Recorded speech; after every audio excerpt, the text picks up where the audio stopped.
Welcome to My Forever Home, the podcast. I'm Frances Cosway and I've helped hundreds of people create forever homes. I can't wait to share the journey with you. So let's start. Hello everyone and welcome to this episode of Your Forever Home, the podcast. We are now in the final episodes of the Bathroom Design Essentials season. And wow, has it actually just blown me away really with, I think I'm getting to the end of the season and then it's like, no, and it has been planned. No, I need to cover this off. No, there's this I need to cover off. And actually this episode is another one of those that I've thought I really can't let the season end without talking about accessibility, which is exactly what this episode is going to be about. Now, we are only a couple of episodes out of finishing the season of Bathroom Design Essentials. And it's just incredible to think that we have done over 15 episodes. We will get to 19 episodes at the end of the series. So I hope you have enjoyed it so far as we are nearing the end. Now, what I wanted to chat to you about today was accessibility. And this is actually something that you should be considering for your entire home. We're talking about a forever home here. We're talking about a home that you anticipate being in for 10 plus years. And we don't really know what's going to happen in that time. And also some of the clients that we have, they're anticipating being in their home for a lot more than 10 years. And it really is going to take them right through until they're retiring and until they are maybe even looking at downsizing many moons into the future. And so accessibility is really about not making your home accessible to family and friends, which of course you will do. But accessibility in these terms is really when we're thinking about how do we make our home accessible for when we're older and accessible for when we are less able-bodied. So if we consider, stairs in home can be really difficult to access, really difficult to navigate when we may have problems with our hips or our legs or whatever the case may be. And also just other factors that I'm going to go through today that you need to think about, particularly in the bathroom, to make sure that as you get older and as you may get less able-bodied, that there are things that you've got incorporated into your design that are going to make it easier for you to use these spaces. I'm going to talk exclusively today about bathrooms. So the first thing I wanted to talk about was your walk-in shower. Now, more and more these days, we are having showers that don't have a shower base, so they don't have the lip, which is great because the lip is effectively a trip hazard and it is something else that you need to step over. And even though that lip may be very shallow, very low, it can still serve as a trip hazard, particularly when it's difficult for you to step up. And so eliminating that all together and just having the tiled base, which for a myriad of different other reasons in terms of aesthetic and in terms of keeping things looking very streamlined, it's going to be much better to have a tiled base anyway. So having a walk-in shower that is step-free is one of those things. Now, when I was growing up, that was just unheard of to have a separate shower. We all had showers over baths. And, we are definitely working with clients where space is a premium. And so having that shower over the bath is really the only option for them in their space to be able to have a shower and a bath. So what you need to consider in that scenario, particularly if it's the only bathroom in the house, is that it does get harder and harder to be able to step into the bath to have a shower. Now, of course, there are ways that you can sort of maneuver into the bath to have a shower with stools and so forth, but it is going to be much easier that you've got a shower on the ground floor that is completely step-free. The next thing that is helpful, and we're actually seeing more and more clients do this, is to have a built-in shower seat. Now, sometimes it gets difficult to stand for longer periods of time, or you may have, your legs are just not as stable as what they used to be and you're afraid of slipping. So being able to sit down under the shower, and also, wow, how relaxing that is. So a built-in shower seat is becoming more common, and it is incredibly practical. Now, if that's not something that's in your budget or you don't really like the aesthetic of it, a make-do thing that you can do is actually just have a stool, a waterproof stool in that shower area. But having a built-in shower seat is definitely something that we're seeing more and more often. The other thing to think about is, as you can imagine, as you get older or less able-bodied, that you are not necessarily as stable on your legs. You need support. And so having grab bars in the shower and near the toilet are very, very helpful. Now, this is something that you don't necessarily have to install straight away. This is something that you can provision for by knowing, the length of those bars, the standard bars, where you would position them in the bathroom if you were to have them, and make sure that there are noggins and supports in the wall at renovation or new build stage, so that you can actually add them in when you need them down the track. And I suppose that is really good forethought. That's really good future proofing in your design, because it means then that you've got the facility to do that. You cannot attach grab bars and the like just into plain plaster. There's not enough support there. And so you need to have stud walls, and they might not always marry up to the length of the bar that you're using or the handle. And so having the noggins there and the support in the walls in the frame is definitely going to give you that future proofing. So I would just suggest provisioning that into the design. The next one is having an adjustable shower on a rail. Now, I think that this is probably the most practical of showers regardless, but it's then going to give you a massive tick for accessibility as well. Now, a shower on a rail is one that is exactly that. It's on a rail. So what it does is it enables you to move the shower head up and down on that rail. Now, this is perfect in a family household, I think, anyway. With my functionality hat on only, it is just serves so many different purposes. It means that a tall person can have the shower head longer and higher up on the rail. And then for the kids, you can bring that shower head right down lower on the rail, so that they can then have really good pressure and have the shower head really close to their body. And there's nothing nicer than have the shower head really close to our head rather than being miles away, so that you're feeling you're really getting drenched under the shower. The other great thing with a shower head on a rail is that it means that you can take that shower head off the rail. It's really great for cleaning your actual shower, but it's also great just for cleaning your feet, washing the dog. It is really multifunctional. Love, love, love. Now, the awesome thing about it from an accessibility perspective is with that sort of flexibility, it means then that you can have a shower, you can sit on the bench, the shower seat that you've provisioned for, you can move it up and down so that you can actually get the shower where you need it to be. So for that exact reason, a shower on a rail is going to serve you now for when you've got young kids, when you've got older kids, when you've got really tall kids, you've got short kids, tall and short people in the family. You can make sure that that shower head is exactly as you want it. Plus, you've then got the accessibility big tick as well. So bonus. And so that is then also leads to, if you've got the ability that you can actually take that out and you can have that and use that when you're sitting down. Otherwise, if you've got a shower that is actually fixed into the wall or the ceiling, some people really like that cleaner aesthetic rather than having the rail on the wall. That's fine.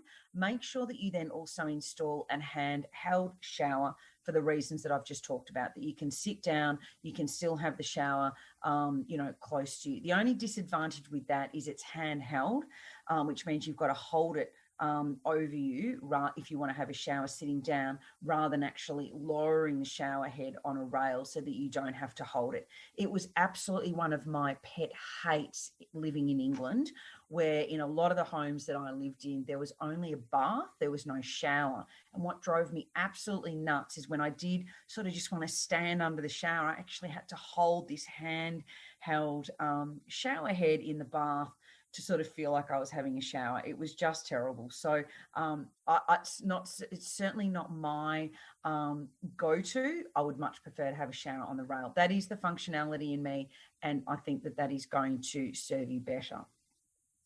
Now, the other thing when you're choosing your taps, now at the moment, mixers are really, really popular, but they are also a really good choice for accessibility reasons. The taps where you've got a hot and cold tap, particularly when they're a knob, can actually be really difficult to turn when we may have arthritis in our fingers, or, just our fingers are not as nimble as what they are when we're younger. And so having a mixer tap with a lever that is really easy to use, so a wider lever is even better than a very small spindle lever, that is going to be much easier for you to not only turn the tap on, but also much easier for you to adjust the temperature controls as well. So if you're thinking about, I really want this bathroom to serve me well into the future, then definitely have a lever mixer tap rather than having separate taps. This is also the same for our door furniture, to not have knobs as door handles, but rather have levers. They're so much more easier to open and maneuver than actually having a knob. Arthritis is really common, and it makes it really just the nimbleness. We lose our, there is this particular word that I'm trying to think of, and I can't think of it right now, but it is much, much easier to use that when your fingers are just not as nimble as what they used to be. Dexterity.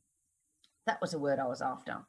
The other thing then is the way our doors open. And some of you may have heard me talk about when I was living in Amsterdam, the way the doors opened. And interestingly enough, the doors opened out into the hallway. Now, that's not something that's really common in Australia, but the reason they did that in Amsterdam was twofold. One is that it enabled you to have more space in the actual room, which when you're living in such small apartments in the city of Amsterdam as you are, having that extra space in the rooms is really important. But the other reason that they do it is they are actually thinking about accessibility. And if that door is actually opening outwards, it's much easier for you to, if you're in a wheelchair or something like that, it's easier to open that door and get in. You're actually creating a bigger thoroughfare to get in, close the door behind you, and you can then maneuver around in that space much easier than if the door actually opened inwards. So there's that to consider. It's not that common in Australia, but the Dutch are definitely forward thinking. But the other way to get around this, a door going in and then having the space to turn around, because you need the turning circle, and ideally you need a turning radius of around 150 centimetres. And when you're thinking about a bathroom and you've got a lot of things going on in that bathroom, you may not be able to achieve that turning circle for a wheelchair to move around. And so one way to achieve that additional space for that manoeuvrability in the room itself is to have cavity sliding doors. Now, the other thing to consider then with the cavity sliding door, it's much easier to open and close, that's a given, but you need to make sure then that it's flush, that the floor surfaces are flush so that you can easily roll in and out of those spaces.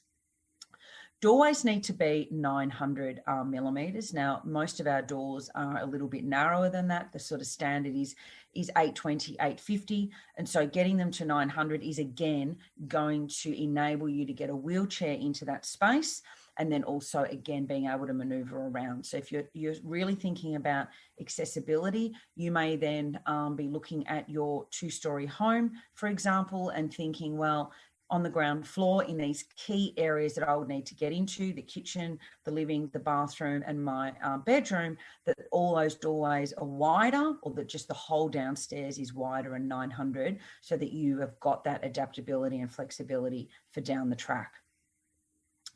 Mount the basin in your bathroom close to the edge of the vanity. Now, we do this anyway. Aesthetically, I believe it's much nicer to have your basin on the edge rather than centered. It gives you more bench space on one side, whether it's left or right, it doesn't really matter. But it just means that you've got more bench space. Aesthetically, it looks nicer not being centered. That is also caveated with the fact that you need the vanity to be long enough or to do that, 900 at least. But then from an accessibility perspective, it's easier for you to actually access that if it is at one end, if it's close to the edge of the vanity. So, for example, if you've got a vanity that is half on a wall and then mounted, in the corner, and then you've got it open at one side, you'd actually have that basin to the open end so that you can actually get around it from that one side if you need to. The other thing that is just a given in all the designs that we do, but this is great for accessibility, is easy slide drawers. And this is where you want to make sure that your hardware is really good quality, but also soft close drawers. It's an absolute given. We would never use anything but the reason for that obviously is that when you are pushing those close, that they will just automatically close rather than having to get up really close to them and physically close them shut. So that is just good design, really. The other one is then select higher than standard toilets. Now, you would have actually, if you've been listening to the whole season, heard the episode about choosing a toilet. And in that episode, when I was discussing toilet choices in Reese, they were talking about the higher toilets almost now becoming the standard, and that within a couple of years, we're anticipating that the standard is going to be the higher toilets. It just means that you don't have as far to get up. It just means that it's easier to get up, and they are becoming more and more common. Also, the great thing with that is that when you're taller, it's just not as far to have to get down. So it makes sense to have a toilet that is more in line with your height, but also from an accessibility perspective, it just makes it easier to be able to get up. That really is the key, is getting up. So choose a higher than what is currently a standard toilet. The other one is ideally placing your toilet at least 45 centimetres from any walls, shower screens or the bath. So you've really got this clear 45 centimetres space on either side of the loo. That's a little bit more than standard. Not really. We would normally have at least 30 or 40 centimetres there anyway, but 45 is a really good rule of thumb to have around, just so that you've got that extra space to allow for manoeuvring and accessibility. So they were my 14 top tips for accessibility. You can make a call now as to whether you want to introduce all of those, provision for some. Maybe they're already incorporated into your design. Some of them can so easily be incorporated into your design because they are just more functional for now and forever. Others may be a preference that you prefer to introduce later on. That's fine. I really just want to make sure that you're aware of them, so that you are, my mantra is always that you're future-proofing and provisioning for what might come around the corner that we're not actually aware of or know that's going to happen. Now, interestingly enough, at time of recording, and I'm recording this particular episode of the podcast at the end of May, this week, we've actually still got the beautiful bathroom design online course available. We're in launch week. And the most awesome thing is that in the 28-page workbook that goes hand in hand with that course, there's an accessibility checklist. So don't worry about writing all the notes down, because I've actually got it covered off in the workbook where all of these things are noted down, and there is a checklist so that you can make sure and make notes about, yep, we want this one, don't want this one, let's provision for this. So it's all included in the workbook. So I didn't think that it would be, well, actually, let me flip that. I thought it would just be great to cover this off as a podcast episode, particularly because I know that it's available in the workbook in the beautiful bathroom design made easy online course. Now, that is available in launch weeks or at the end of May. And so if you're listening to this episode of the podcast at the end of May, the bathroom online course is available until the 30th of May. And then enrollments will close. We're closing the doors. So it's only available until the 30th of May. At the very, very special launch price of $97. This price will not be repeated. It is only available for this price during the special launch week because it's the first time that we've offered the beautiful bathroom design online course. So it's definitely an opportunity to get the special launch special. So 30th of May is when the doors close. You can actually find out all about the course, everything that's included, what's included in the workbook, but also in the 21 modules on the website, and that link will be in the show notes. It is on the White Pebble Interiors website, but I will actually put the link in the show notes as well. The course is actually a self-guided course. You can do it in your own time. There's not set times and dates that you need to follow the course. So it's a self-study course that you can just do when you can complete each lesson as you need to. Plus you've got the workbook, 28-page workbook that's been professionally designed, that's got a whole heap of resources in there, from a needs assessment to a final selections list that you can just hand over to your builder, the top 12 must-dos, and then also the accessibility checklist, plus plenty more. So I certainly hope to see you on the inside of the course, and you've got until the 30th of May to sign up. So I hope that this episode has given you some food for thought on accessibility. It's not something that everyone's thinking of, so I just wanted to make you aware of it. And it's certainly a personal preference as to how far you want to go with it, and how important you find that for your bathroom design. Next week, I'm going to be talking about key mistakes to avoid. And I'll be going through some of the more expensive mistakes and just other things that are just damn annoying if they're done the wrong way. So join me next week for close to the end of bathroom design essentials. Have a great week, everyone. Hope to see you on the inside. Don't forget the launch special of Beautiful Bathroom Design Made Easy online course closes the 30th of May. Bye for now. Thank you so much for listening to this episode of My Forever Home. If you're ready to renovate or build a new home and you need help to create a beautiful and functional forever home, you can book a chat with me directly at whitepebbleiinteriors.com.au/chat. Have a great day.